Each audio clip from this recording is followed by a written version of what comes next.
Thank you for clicking. Welcome to the video. Good morning, good afternoon, good evening, good night, according to the time you are watching. This is Tambi Dissects. So today I invited a guest who wrote an autobiography titled A Surgeon in Me, and the author is Dr. S. Devaji Rao. So I'm happy to interview him with some questions related to writers, publication, how to price it, give it a try, and also buy his book My Surgeon in Me. This is a kind of unpaid promotion and intro.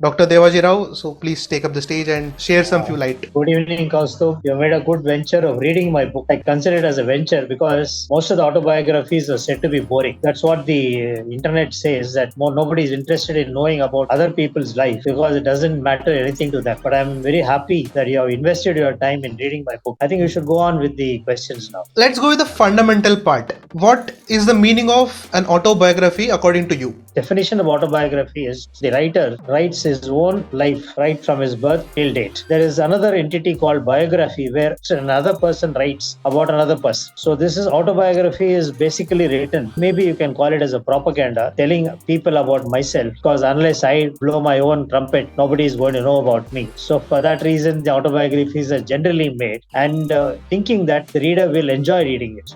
It is perceived by the reader. He may find it interesting to read the entire book and ultimately get some information or ultimately come to a conclusion that he has wasted his time. Because I see the subject history as a learning lesson. Problem is introduced to a person, what kind of solution that he chose to solve that problem. So that will give you some idea or knowledge to you that if a similar problems arise, so what kind of solution will give what kind of consequences. Let me tell you, nobody gets similar problems. Problems are different, but they may be closer to what you have read in the book. Try to overcome that, but at least the idea of the book is not to tell you that they had problems, because not that all problems have been depicted in the book. That is the idea of autobiography. Some of them are concealed. It is almost censored by the author. I have not really given all my details right from my childhood, but I have given the details which will interest the reader. And of course, there are certain problems which I have faced. Many people feel that doctors have excellent life, the path is full of roses, but it is not so. There are thorns and bricks everywhere. By reading my book, you will understand there were certain thorns and bricks here and there, but not to the extent that people get dejected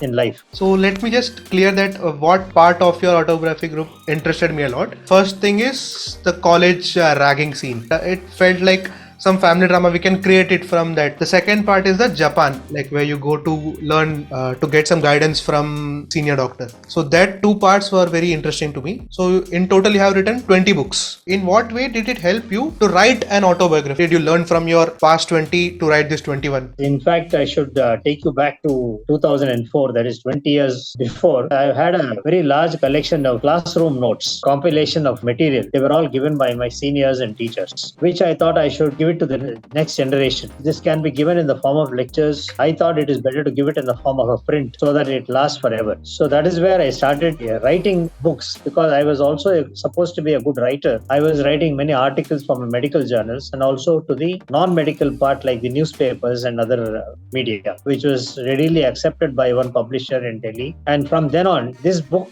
having sold in large numbers abroad, he gave me a job. Every year almost I was getting one job of writing a book. And every time I refined myself and this became a passion. And slowly I had finished about 17, 18 books. Publishing is not an easy job. Publishers don't accept every author. Though I have been recognized as a medical author, I am not yet recognized as a non-fictional author. So I made my own publication through Amazon Kindle Publishing, and it is sold very well. I thought I've written medical books, a fiction story, and why not my own autobiography? And I just looked into the literature. I saw, and I was under the impression that it is written only by the great people. Then later I came to know from the net, it is not so. Anybody can write a book, and especially when self-publishing has come, you can write a book, and every anecdote you give certainly might interest people, because it is like a film production. If you produce a film and thinking that it's going to be a big hit, it may be a flop. This is the situation with book publishing also. Somehow in these 20 years, I've done 20 books, 18 medical books, one fiction and one autobiography thing. And the second thing is I'm very happy that there are big authors in medicine produce the biggest books in the medical field. Today, my book is kept next to them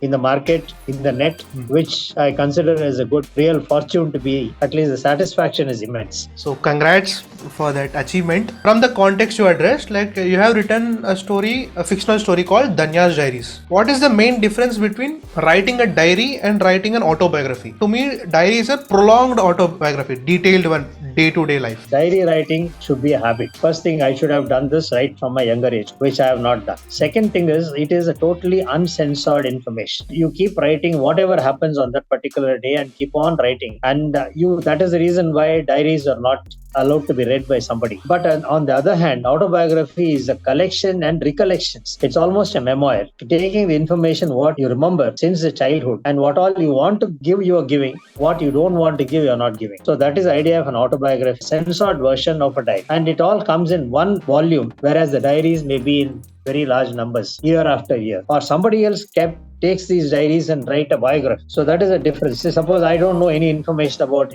Mr. X. I collect all his diaries, probably after his life, and then I create a biography. Then that is dangerous in the sense that I do not know what to produce, what to publish, what not to publish. Some of them may be very secret information, and that might create problems. Yes, here it is very safe. You know what you want to produce, what you know what you don't want to produce. That is the idea of autobiography. How do you choose that what part should be shown and what is kept secret? So how do you choose that? No, generally people who write autobiography, they don't exhibit their failures. So all your successes are projected in the autobiography. So autobiography may not be a true reflection of a man's information.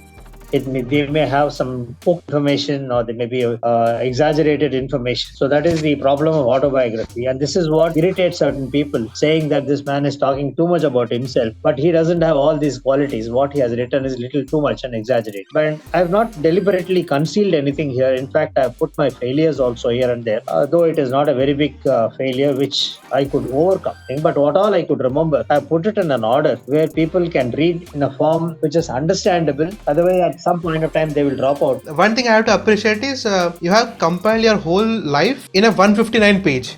Make it crisp enough to engage the audience and not making boring. That writing has come from my previous experience, and it has taken only about a month and a half to complete this book from cover to cover. So after writing your autobiography, do you still write your diaries? Do you still follow your diary? In fact, I don't have a diary writing habit at all. My diary is my mind. I don't have any hard copy or physical diary. I'm a man who is anti-diary man. You're wasting your time. Maybe it will just improve your writing habit and just every day do it as an exercise. But I'm not a diary man at all. I don't write any diaries. And that's the irony that you have written a story, fictional story of Danya's Diaries.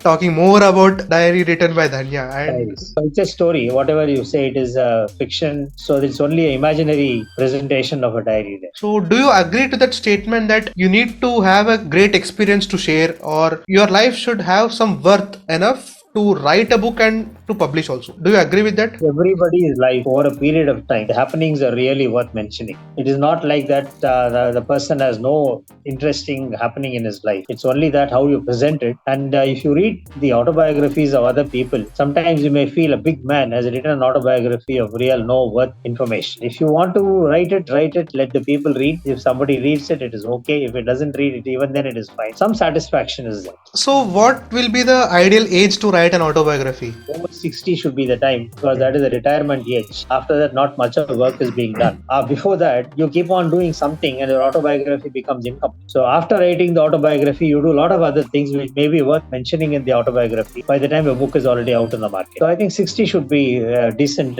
time. One interesting thought came when you address about this. Can autobiography written in two parts